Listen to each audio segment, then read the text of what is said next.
These are the top 10 smartphones for video recording as of mid-2025. And now we'll rank them all. Well friends, let's do this. Hey friends, this video was translated using AI, so the sound quality isn't the best. If you want to listen to the original sound from the smartphones and hear the audio recording tests, just follow the link to our original video in the description. Friends, we're already halfway through 2025, and over that time, we've tested a ton of top-tier camera phones. In this video, I'm going to walk you through the worst and best flagship phones for video recording. Our comparison only includes flagship smartphones that we have previously tested. It's important to clarify that this selection will include camera phones that were released 2024, but still remain relevant. Of course, we need to immediately outline the criteria by which we determine a smartphone's place in our ranking. We'll be looking at the quality of shooting on all lenses, color reproduction, stabilization, and of course, we'll evaluate the quality of the audio recording. Another important factor when shooting video is the usability of focal lengths. Of course, we're checking the zoom range and video zoom quality, the implementation of HDR video, logarithmic profile, and portrait mode. Quality slow motion features, time lapses, macro photography, and 8K video will all be considered a plus. And of course, we'll look at the price to quality ratio. We'll be reviewing the 256GB versions, and we'll take that into account when we deliver our verdict. We've covered the criteria, so let's move on to our ranking. We'll be moving from the smartphone with the weakest video recording capabilities to the strongest. And the 10th place in our top list is the Huawei Pura 70 Ultra. Let's start with the positives. The front camera has as many as 3 focal lengths. Wide angle, marked with the letter W, is 0.8x and 1x. Regardless of the zoom level, we have 4K 60fps recording supported. It performs well in daylight. The image is stable and of quite good quality. The ultra-wide lens also impresses with its very wide viewing angle, good recording quality, and confident stabilization while walking and running. The image from the main camera is also good in terms of sharpness and detail. The telephoto lens also performed well in the zoom test. What's important, friends, we're talking about video quality in automatic shooting mode, without considering pro mode and other additional options. I'll talk about those separately, and we'll discuss all subsequent smartphones in the same way. One of the key features of the smartphone is the floating aperture of the main camera, with a value ranging from f1.6 to f4.0 in the Pro mode, which is available on the main camera module. You can enable optical background blur with this lens and record portrait video, achieving a real physical, not digital, blur. For macro photography, there's a super macro mode here. The video in it is genuinely excellent, sharp with good detail. Although occasional minor issues with focus drifting do occur. I also liked the conveniently implemented 4K time lapses with helpful prompts. And also several interesting features like tracking a person in the frame and the story creator mode, where the smartphone itself helps you shoot a short video, for example, for a vlog. Another plus, the presence of slow motion recording at 960fps, which you don't see on every flagship. Before I get to the drawbacks, I'll mention a couple of questionable points. First, the audio recording quality on the Pura 70 Ultra. Very challenging conditions, a very busy road behind. This is Leningradsky Prospect. 6-lane traffic on one side and probably just as much on the other. The voice almost always sounds compressed and muffled due to quite aggressive noise reduction. It activates even when there isn't any significant background noise. But I can't say the audio is downright bad compared to all the smartphones available today. We also have dual recording here, but the quality and stabilization are very weak. Therefore, I can't list it as a plus, but it wouldn't be correct to write it off as a negative either. Another contentious issue, color reproduction. It's questionable in the standard neutral color profile. The video looks quite pale and unpleasant during the day. But on the other hand, we have Xmage filters, where you can set different color rendering presets, colorful and vibrant. And now, about the specific drawbacks. The main lens performs decently in daylight, but the stabilization on it isn't the most confident. And with backlighting, it flares. Night shots aren't great either. It's simply impossible to shoot video with the front camera. The quality is very weak, even despite the face backlight in the screen. The ultra-wide camera also performs extremely poorly in low light. The main lens does produce a more decent picture, but it's very noisy. By the way, about the ultra-wide. Not long ago, it simply stopped working for me. Just so you know, the smartphone has never been damaged. It never dropped it, never hit it, or exposed to water. The camera just stopped working. Instead of the ultra-wide, I now have a black screen. I've never seen anything like this on any other smartphone throughout all the years of using them. Guys, if anyone knows what's going on, please write in the comments, I'd be very grateful. Regarding other shortcomings, there's no option to apply color correction and filters in 4K on the front camera or the main camera. When using them, the quality drops to full HD. Incidentally, there's absolutely no portrait mode on the front camera either. The enhanced stabilization for the main camera block is available only in Full HD, and frankly, that feature isn't really that useful. Portrait video on the main camera, which they're calling the aperture, is also available only in Full HD. It performed very poorly in our test, especially when panning around the person. There's video zoom up to 15x, but in our tests, the Huawei was outperformed by the Galaxy S24 Ultra almost across all zoom levels. Additionally, when enabling 15x zoom, the frame rate drops from 60 FPS to 30 FPS. A significant drawback for anyone who likes to shoot video with advanced settings is that you simply can't install a Blackmagic camera on Huawei. I personally believe this option for video recording is very important, as the Blackmagic app allows you to flexibly adjust all the nuances and parameters of the shooting, and extract maximum video quality from the smartphone's camera. I've already praised the slow motion, now I've got to criticize it. Even at 120 frames per second, we're limited to Full HD, and the quality is significantly worse than competitors offering 4K at 120 FPS. There were also problems with the time lapses. The sky in our test was blown out, and changes in lighting cause unpleasant flickering in the video due to automatic exposure adjustment. What about the prices? This is the only flagship from our top list that doesn't have a 256GB version for sale, and the price for the 512GB version starts from $800 to $860. By the way, friends, I've already started actively testing the Huawei Pura 80 Ultra, but since I haven't finished testing it fully, I can't add it to this top. Although from the initial tests I can already tell that there's a clear improvement compared to the previous generation, and we'll be releasing a Pura 70 versus 80 Ultra comparison very soon. Subscribe so you don't miss it. 9th place, OnePlus 13. Let's start with the strengths. The front camera produces a stable and quite high-quality image in daylight. In HDR mode, we get a wide dynamic range, pleasing color reproduction, and confident stabilization. The front-facing camera's portrait video, although limited to Full HD, is almost as good in quality as the 4K from the S25 Ultra, which was pleasantly surprising. At night, the front camera produces an image with realistic colors, and if you want, you can enable face illumination. The main module and ultra-wide lens deliver a beautiful and stable image in daylight while walking. HDR is available on all lenses of the main camera block. And it works really well here. There's 8K on the main camera, which gives us a good picture. The sound is another strong point of the OnePlus 13. Even in our test on a noisy highway, my voice was clearly audible. We have a very busy 6-lane road here. It's very noisy. 1, 2, 3. Mic check. 1, 2, 3. There are 4K time lapses that look great in good lighting. Night photography with the main camera also left a pleasant impression. The video quality is excellent with pleasing color reproduction. By the way, unlike its rival from 10th place, OnePlus lets you install the Blackmagic camera and use it without any issues. That's another plus for this smartphone. As for the questionable aspects, time lapses are decent in daylight, but a lot of noise becomes apparent in low light. And what about the negatives? Earlier, I mentioned as a plus that the OnePlus's front camera delivers realistic colors at night. That's true, but the image quality in low light, especially when capturing motion, turns out to be extremely weak. I can say the same about video from the ultra-wide lens. Interestingly, OnePlus has the same problem with white as the Pura 70 Ultra does. You can't apply filters or color correction settings in 4K. You're gonna have to switch to Full HD. This applies to both the front and main camera modules. Stabilization while jogging on all lenses of the main camera system, even in daylight, performed extremely poorly. And the enhanced stabilization here actually only degrades video quality while failing to save the situation at all. And of course, we can't forget about the film mode, with cropped image and stabilization disabled, which initially seemed completely useless to me. But in reality, it's something similar to a Pro mode where you can set ISO, shutter speed, and other basic video settings. There's no other Pro mode here. Why is the image cropped? Why isn't stabilization working? Why couldn't they just make a normal, understandable photo mode without these shortcomings? There are many questions.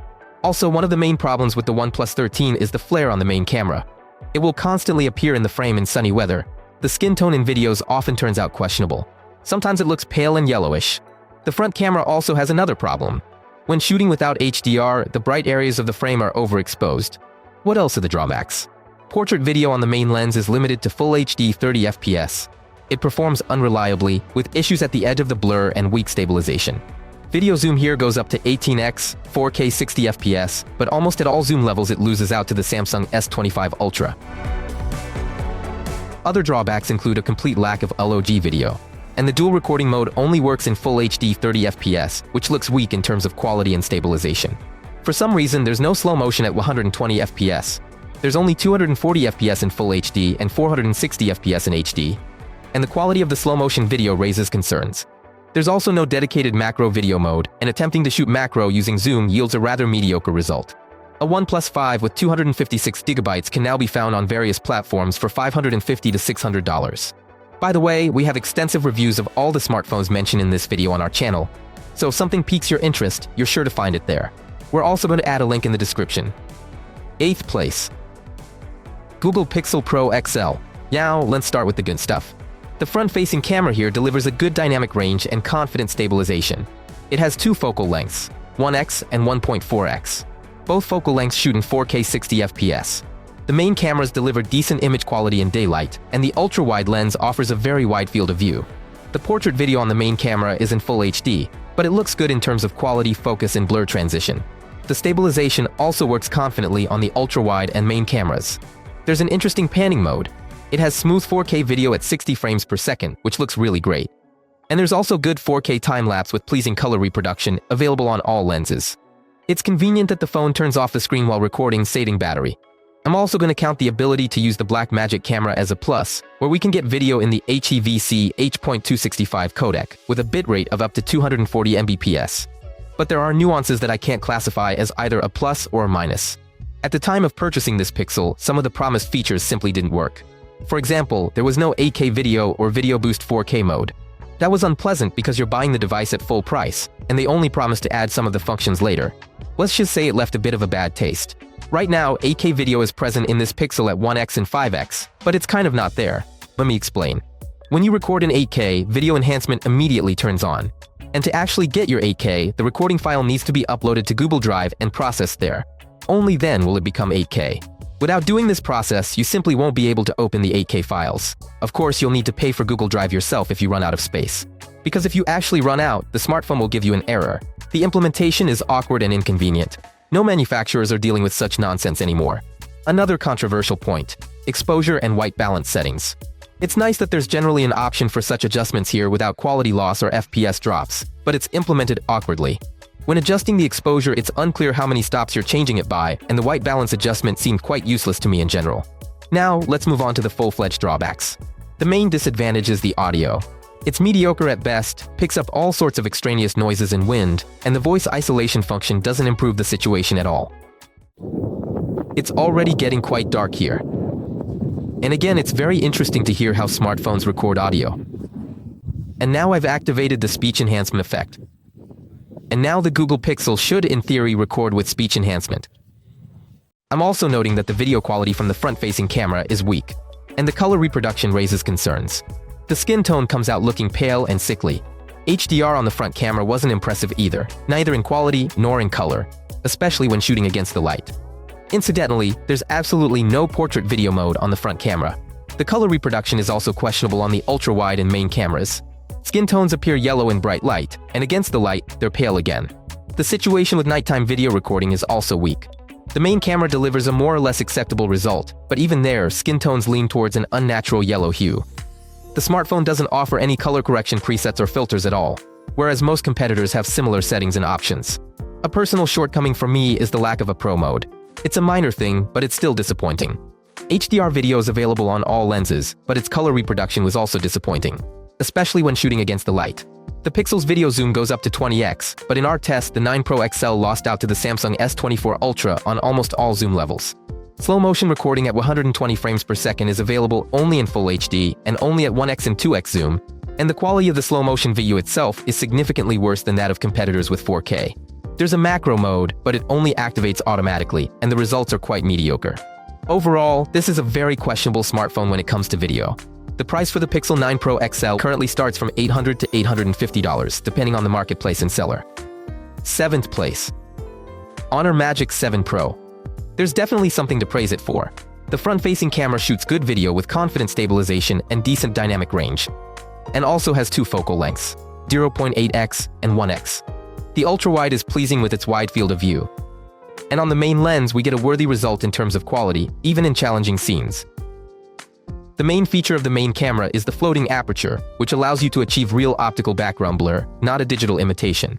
And it can record video in 4K at 60 FPS without any issues. It's also nice that the aperture can be adjusted on the telephoto lens as well. But at that point, the blur will be digital. You can work with video color correction through the film mode. It allows shooting in 4K at 30 FPS or 24 FPS. There are plenty of color presets to choose from, although this is only available on the main lens. It's also pleasing to note that the smartphone records sound well. Even in noisy conditions near the highway, the voice is clear and distinct. But there's a slight compression effect. Now we are testing sound recording in very challenging conditions, friends. We have a 6-lane powerful road here. It's very interesting to see how our smartphones perform under conditions of such heavy traffic. When filming yourself with the main camera block, Honor automatically raises the exposure and brightens the face if it's in shadow. HDR is available on all lenses, and it looks particularly great at 1x, highlighting even blown-out areas. At night, the main lens also delivers good video quality, pleasing colors, and smooth stabilization. There's a Pro mode with all the necessary settings. Although it's a little more limited than competitors, it's quite functional on its own. There's also log recording available on all lenses, which gives us a very good result. The macro video is also implemented at a high level. I was pleasantly surprised by it here. There are also time-lapses in 4K which provide excellent footage with pleasing colors, both during the day and in low light. Now, about the downsides. The front-facing camera lacks HDR and doesn't have a dedicated portrait video mode. The color reproduction on the front camera and on the main lenses isn't to my taste. Skin tones often lean orange, and there's no way to change the color. There are absolutely no filters or color correction presets for the front camera, ultra-wide, or telephoto lens. Only for 1x and only in movie mode. I was also disappointed with the detail on the front camera. The face looks quite blurry even in daylight. Stabilization on the main lenses doesn't always work well. When running or shooting around, the jelly effect is often noticeable. Dual recording is available, but only in full HD, and the quality and stabilization are weak. Slow motion recording is also only full HD and significantly lags behind the 4K offered by competitors. Night mode on the front and ultra-wide cameras isn't impressive either. The video zoom here is only up to 10x and it's very mediocre. On nearly all close-ups in our tests, it was outperformed by the zoom on the S25 Ultra. And again we encounter this constant flaw of Chinese smartphones. The ultra-wide lens is located at the bottom of the camera block. Other shortcomings include an inconvenient camera interface. And for example, it's not easy to find LOG. You really have to scroll to get to it. There are also useless modes like scene, which doesn't affect the image quality at all. I'm also going to count the inability to install the Blackmagic camera as a drawback. The same problem as with Huawei. But there's another nuance. The smartphone doesn't have 8K video on any lens at all. And what about the price? The Chinese Magic 7 Pro with 256GB can now be found for about $800 to $850. 6th place. Oppo Find X8 Ultra. Overall, this Oppo impressed me with many things. The front camera takes good photos in daylight under normal conditions and has 3 focal lengths. From 0.8x to 2x. The main camera block also performed well in daylight tests. Here we get a quite pleasant neutral color profile with good overall image quality. The main lens also pleases with confident stabilization, which works well even when running. Yes, and in low light, the main camera delivers a respectable result. And the stabilization on it remains confident even in these conditions. The front-facing camera also has full HD 30 frames per second portrait video. It looks good, handles the blur neatly, and also produces pleasing colors. At the time of our tests, this Oppo had a film mode similar to the one we saw on the OnePlus 13. The image was cropped, stabilization was disabled, and the frame rate dropped from 60 to 30. After updates, they removed this dubious mode and added a full-fledged Pro video instead, which I can confidently count as a plus. You can also easily install the Blackmagic camera app and record video with even more flexible settings. The smartphone records sound quite well, even in challenging conditions. Sometimes, of course, distortions appear, but overall, the audio recording can definitely be considered a plus. Friends, we are doing a test right now in very challenging conditions. We have a nice wind today. And in addition to that, there's a 6-lane road. Yes, a powerful road. There's video zoom up to 30x, and in the zoom test on some close-ups, this Oppo performed better than the Vivo X200 Pro. There's also high-quality slow motion in 4K at 120 frames per second, with a maximum slow motion speed of 480 FPS. Not bad. The macro video here was particularly impressive. Although there isn't a dedicated macro mode, the video still turns out great, high quality, and with powerful zoom. The 4K time-lapse was also very good in terms of quality and colors.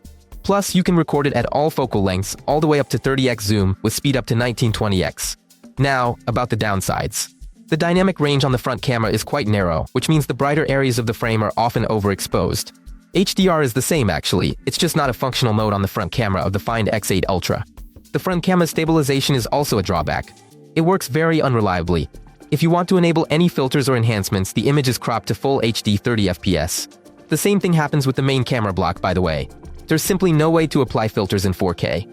Meanwhile, in daytime shooting, the images from the main camera block often lack contrast, which means they frequently appear flat. The ultra-wide lens has issues when shooting in bright light. Facial details are lost, and a curved flare appears. It also has difficulties with stabilization while running. Even during the day, video can sometimes appear blurry. The enhanced stabilization mode offered for the main camera block is essentially useless here. It doesn't offer any advantages, and when shaken from side to side, it performed noticeably worse than the Vivo X200 Pro. The front camera and ultra-wide lens struggle in low light. Not the worst results among today's contenders, but I can't really put them in the positives either. Portrait video on the main camera is only available in full HD at 30 frames per second. If the result is still acceptable when filming yourself, then when panning around a person, there's significant shaking and issues with the blur boundary. As for 8K, it's completely absent here. And of course, my favorite, the placement of the ultra-wide lens at the bottom of the camera block. Fingers in the tripod are guaranteed to be in your frame when shooting with this lens. The price for the Find X8 Ultra currently starts from $920 to $980. And now we're approaching the top 5. And the 5th place is the Sony Xperia 1 of the 6th generation. One of the main advantages of this smartphone is the ability to apply creative look filters and adjust color correction. And all of this in 4K at 60 frames per second and even 120 frames per second. Sony allows us to choose any preferred lighting preset and use it without restrictions on resolution and frame rate. That's really great and something you won't see in any of the other smartphones in our top picks. There are many of these presets and you're sure to find something to suit your taste. The front-facing, ultra-wide, and main cameras all have a wide dynamic range with pleasing saturated color reproduction. It performs excellently when recording video in daylight. Of course, there are some nuances regarding stabilization, but I'll talk about that in the cons. The main camera also performs confidently at night. Quite a usable lens for low-light conditions. While we're on the topic of the professional features, I'd note that this smartphone can be used as an on-camera monitor for new Sony cameras, simply by connecting them via USB-C. Monitoring the recording on the smartphone like this is much more convenient than using the camera's small screen. A huge plus for this Xperia is its really cool Pro mode. It has all the necessary flexible image settings, the focal lengths are conveniently indicated, there's manual shooting control, shutter priority, and auto settings. And because of all of this, it feels like you're holding a professional Sony camera. And I really love these cameras. Therefore, from my point of view, this is genuinely the best Pro mode of all the smartphones we've looked at today. And since we're talking about advanced photography, the Sony allows for easy connection of a Blackmagic camera. And what's very important, we can use it to shoot time lapses with quite flexible settings. I'll mention why this is significant in the downsides. There's a portrait video mode on the front camera in full HD at 30 frames per second. It's called Video with Bokeh. It works quite well, without serious errors in the blur boundary. It looks decent, and so I can also consider this a plus. And right here, I'm going to talk about portrait mode on the main lens. It's also only available in full HD at 30 frames per second, but it looks smooth and well executed, and almost matches the quality of competitors' 4K video. A dedicated macro mode is provided, which is available in 4K and up to 120 frames per second. And most importantly, it has manual focus, which wasn't available in any other smartphone in this list. There's also face and eye autofocus, and it works pretty well. I'd especially note the slow motion recording in 4K at 120 frames per second. It's implemented excellently here. Now, about the drawbacks. I'd call the audio recording quality the smartphone's biggest flaw. It's simply dreadful. The Sony Xperia 1 of the 6th generation is currently recording sound using the front microphone, but the intelligent noise reduction is disabled. We'll also check it right now. This noise reduction mode doesn't save the situation, it just overcompresses the audio. And this is how the microphone sounds with intelligent noise reduction on the Sony Xperia 1 of the 6th generation. That's very strange, considering Sony itself produces microphones. And in general, the company has long been known for its audio equipment manufacturing, especially because the smartphone itself has a Music Pro app, which was specifically designed for more professional audio recording on a smartphone. Overall, it's a strange situation. Stabilization on the front and main camera modules is weak. The image shakes very strongly when running, and the enhanced stabilization mode is only available in full HD. And it hardly compensates for shakiness. Night video recording with the front camera and ultra-wide lens is disappointing. There's no time-lapse mode here at all. So for the tests, I had to shoot regular videos, which could then be sped up in editing to create a time-lapse-like effect. Of course, because of that, the final file size is enormous. The fact that Sony doesn't respect time-lapses is genuinely my personal pain. Even in their cameras, there's no decent time-lapse with a convenient implementation. Just the S&Q mode. What else? Sony's video zoom is frankly weak. Pretty much on all zoom levels, it lost to the Samsung S25 Ultra. Slow motion recording while moving is accompanied by noticeable shake, so it's best to shoot slow-mo only when stationary. The HDR wasn't particularly impressive either. Of course, we shot it in low-light conditions. It might have been better in daylight, but this test also revealed another problem. autofocus breathing. As for other shortcomings, there's no 8K or logarithmic video here at all. Regarding the price, this Xperia 1.6 generation with 256GB will currently cost you at least $1,000, and possibly even more. And of course, this is very expensive for such a device. Partly due to the current price, we couldn't place this Sony higher in our rankings. And the well-deserved 4th place goes to the Xiaomi 15 Ultra. An interesting device. Overall, it left a fairly positive impression. The front-facing camera here delivers good detail. It confidently handles backlighting, stabilization works great, and the portrait video looks respectable too. The main advantage of the primary camera block is 8K video, which is available on all lenses. Only one other smartphone in our top has this feature, the Samsung S25 Ultra. But the main camera also produces high-quality, vibrant footage with pleasing colors and good stabilization in 4K. The ultra-wide lens was also pleasing. It has a wide field of view, good quality, and confident stabilization. Portrait video, which they call film here, although it's only available in Full HD 30fps, looks very impressive in terms of quality, smoothness, and bokeh. The smartphone also performed excellently in the video zoom test. The macro video, while not the best among the competition, is at a very decent level. I personally liked it. Log and HDR video can be shot with all lenses, and the video in these modes turns out to be high quality and pleasing in color. We can shoot time lapses in 4K. They turn out great both day and night. Yes, and they are implemented cleverly and conveniently. By the way, the screen also turns off during long time-lapse recording, which I consider a plus. Interestingly, slow-motion recording is available up to 1920 frames per second, which is quite impressive, wouldn't you agree? Also, you can easily install a Blackmagic camera on the Xiaomi and get 4K video with a bitrate of up to 160 megabits per second. I'm going to categorize the questionable aspects as dull recording in 4K at 30 frames per second. The picture is clear and pleasing when shooting in a stationary position. However, for example, when walking, the image shakes in this mode. There's barely any stabilization. Therefore, I can't put this mode in the positives. And what about the specific negatives? Low-light photography across all lenses is frankly weak.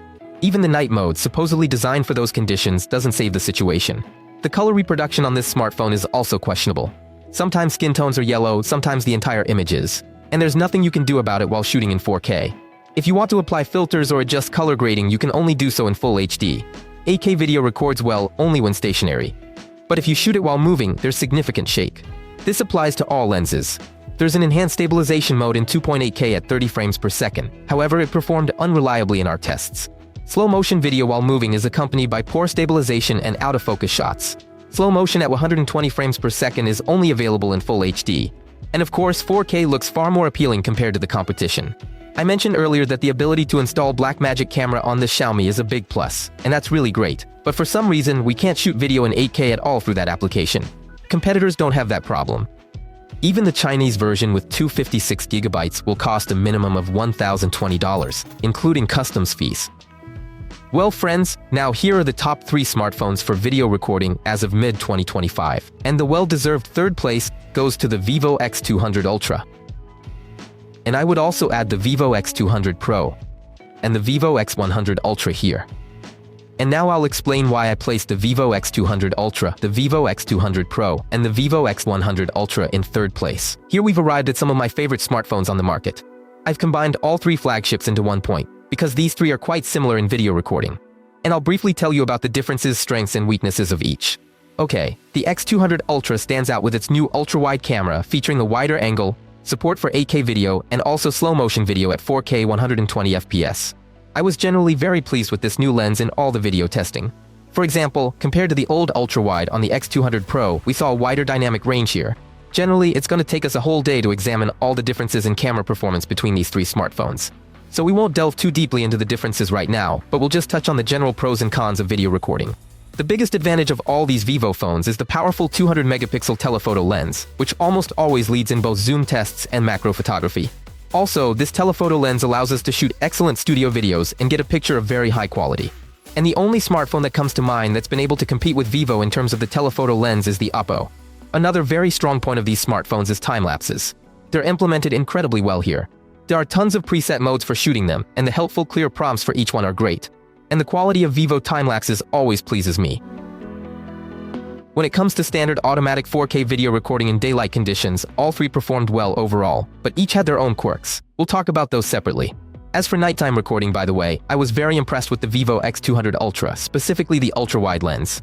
It performed excellently when shooting everything around, even in low light. The main lens also does a really confident job at night. But for me, the main feature and the most important advantage of the X200 Ultra was the external telephoto lens that comes with the photo kit. First of all, it connects very easily. The smartphone immediately recognizes it, it's implemented well, convenient, and understandable. And the result is very worthy. As a parent, for example, I find it very cool to use this device for all sorts of school events and activities. Even from the back rows, you can get great shots of your children. We, by the way, did two interesting comparisons of the Vivo with a kit lens and professional Sony and Nikon cameras. If you haven't seen them, links to both videos will be in the description. It turned out to be very interesting.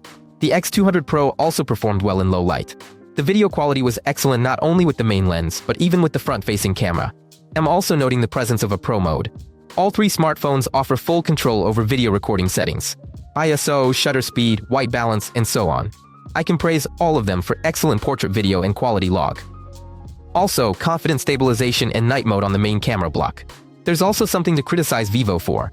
One of the main common drawbacks of all three is the weak stabilization on the front camera, which lost to almost all competitors in our tests. Also, a common drawback for all of them is the inability to install the Blackmagic camera app on these smartphones. At the time of filming this video, that's just not possible. What's also strange is that none of these devices offer dual recording, while most competitors offer it in some form. Regarding individual shortcomings, the X100 Ultra's main issue is color reproduction.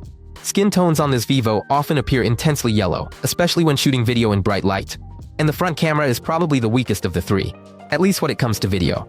It's also the weakest smartphone of the three in terms of nighttime photography. The trouble with the Vivo X200 Pro lies in the main lens. It flares constantly and very intensely. And so far I haven't found any solution for this. Although I even tried putting on a special case that viewers recommended in the comments. Also, I'm noting that 8K is only available at 1x, just like on the X100 Ultra. However, the X200 Ultra has 8K only on the ultra-wide lens. The X200 Ultra would have been great for daytime video recording overall, but the main camera at 35mm felt extremely inconvenient to me. If you're filming yourself, the cropping ends up being too aggressive. I'd recommend shooting everything around you on the ultra-wide lens. And speaking of night shots, the front camera on the X200 Ultra didn't perform well. It's strange because the lower-end X200 Pro gives a good result in the same scenario. And what about the prices? Currently, the X200 Pro, Ultra, and X100 Ultra will cost you from $670, $860, and $830 respectively. Just to remind you, this is for the 256GB versions. By the way, if you want to understand how to fully configure the Vivo camera and how to best take photos and videos with these smartphones, we have a very detailed guide with examples on our channel. The link will be in the description. Second place goes to the iPhone 16 Pro Max. Friends, that was surprising, wasn't it? Well, that's just how the stars align. That's how the cards fell. The smartphone is really strong in video recording. The front camera records video with confident quality and quite good stabilization. It can also record portrait video, also known as cinematic mode, 4K 30fps. I'll remind you, none of the previously mentioned smartphones have this capability. But most importantly, the videos recorded in this mode are of high quality. We can also enable HDR directly in 4K with a cinematic effect. The main camera system is also pleasing for daytime shooting. The new 48-megapixel ultra-wide lens provides a clear and smooth picture. Yes, and the main lens performs excellently, whether you're filming yourself or your surroundings. Portrait video on the main camera is also recorded in 4K 30fps, and the iPhone consistently leads in this shooting. The video turns out smooth, with a neat blurring boundary, good blur, and high quality. And here we can also enable HDR to get an extended dynamic range. I'd also note the enhanced stabilization mode in 2.8K 60fps. You can enable it on both the ultra-wide and main lens. It holds the image very steady, even with the strongest shakes. The audio recording quality was also impressive, clearly improved compared to the previous generation. Even in challenging conditions, the voice is clear, and for example, wind noise doesn't drown out the audio. Right now, friends, we have a bit of wind blowing. And I'm recording with the iPhone 16 Pro Max and the Samsung S24 Ultra.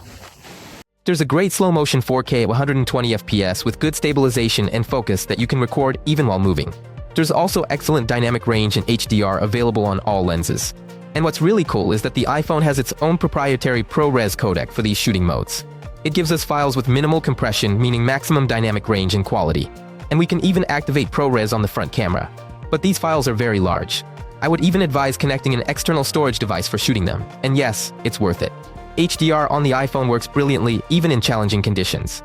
And in ProRes, video becomes even more interesting and detailed. I can say the same thing about WOG. Another significant plus for those who like to shoot videos on their smartphone on iPhone, you can install Blackmagic Cam and record video with more advanced and precise settings. The macro video is also quite good here. Of course, it's not quite like Vivo's, but it's not the worst among other phones on this list either. Regarding night photography, I can praise the main lens. It's quite usable even in these shooting conditions. Now for the downsides.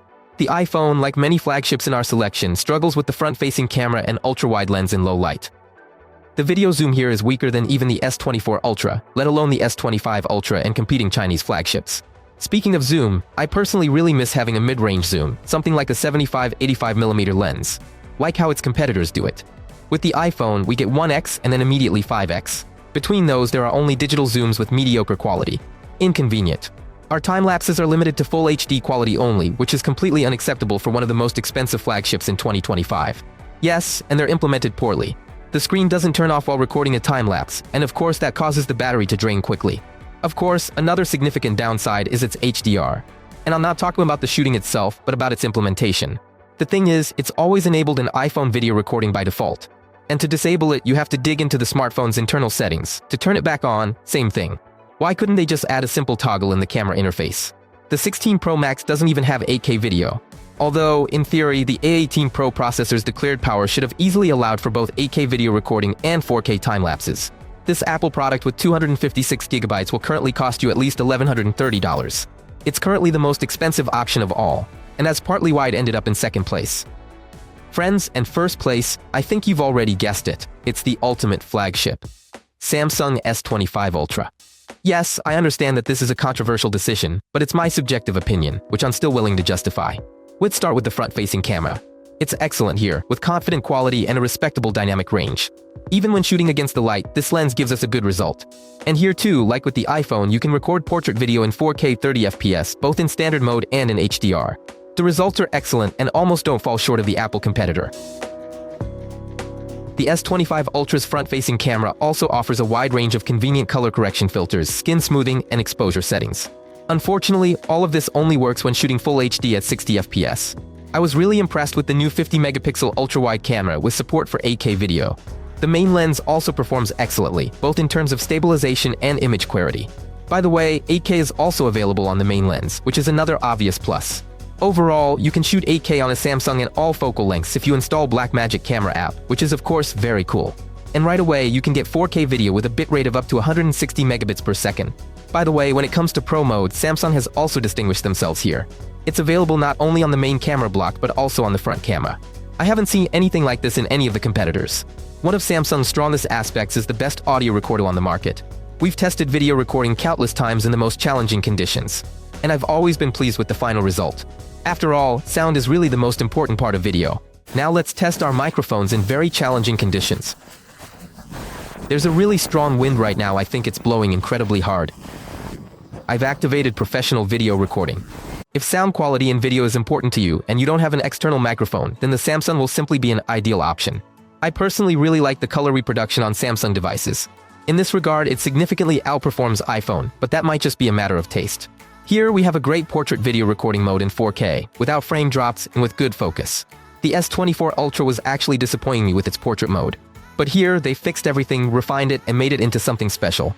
I can confidently say that the S25 Ultra in terms of portrait video doesn't fall short of the iPhone at all. And it works great both in daylight and in low light. Also, from my experience, Samsung has implemented dual recording better than anyone else on the market. It's high quality, with good stabilization and a pleasing design with rounded corners. On all other phones, the implementation of this mode looks really clunky. But this is beautiful.